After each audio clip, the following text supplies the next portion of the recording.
ఉట్టికెగరలేనమ్మ ఆకాశానికి ఎగురుతానందట.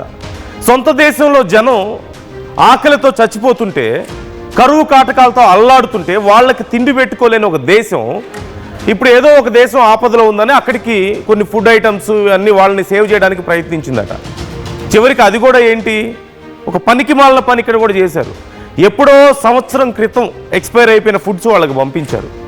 అసలే అన్నమో రామచంద్ర అంటూ వాళ్ళు అక్కడ అన్నీ కొట్టుకుపోయి తిండి లేక అల్లాడుతుంటే వాళ్ళకి సంవత్సరం క్రితం ఎక్స్పైర్ అయిపోయిన ఫుడ్స్ పంపిస్తారు. అసలు సంవత్సరం క్రితం ఎక్స్పైర్ అయిన ఫుడ్స్ ఎవరైనా దాచిపెట్టుకుంటారా? ఫస్ట్ ఆఫ్ ఆల్ ఇప్పటికే మీకు అర్థమవుతుంటుంది ఆ పనికి మాలిన దేశం ఏదో, ఇంత దరిద్రమైన పనులు చేసే దేశం ఏదో మీకు అర్థమై ఉంటుంది కదా. పాకిస్తాన్, ఖచ్చితంగా పాకిస్తాన్ మరొకసారి ఆ దేశపు నీచపు బుద్ధిని బయటపెట్టిందనే చెప్పాలి. విపత్తు సహాయం పేరుతో శ్రీలంకకు ఒక రకంగా వెన్నుపోటు పొడిచారు.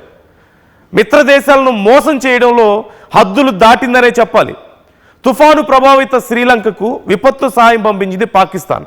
ఆహార పదార్థాలు, మందులు ఇవన్నీ కూడా పంపించి ఆ ఫోటోలన్నీ సోషల్ మీడియాలో పోస్ట్ చేసుకుని డబ్బా కొట్టుకున్నారు.